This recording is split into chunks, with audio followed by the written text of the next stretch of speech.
Ішкі істер министрлігі заң мен тәртіп принципі бойынша жұмысты жалғастыруда.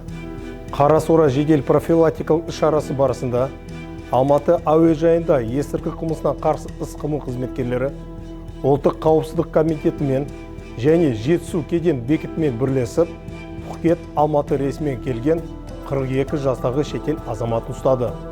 Жүктеу тексеру кезінде жалпы салмағы шамамен 3 килограмм болатын кептірілген марихуана салынған 6 пакет табылды. Алдын ала мәлімет бойынша ұсталған азамат жүкті Таиландтан алып келген. Яғни сәлемдемені тексерместен бейтаныс адамдардан ақшалай сыйақы үшін алған. Аталған факті бойынша сотқа дейінгі тергеу жүргізілуде. Ішкі істер министрлігі ескертеді. Бөтен адамдардың жүгін тасымалдау қылмыстық жауапкершілікке әкеп соғуы мүмкін.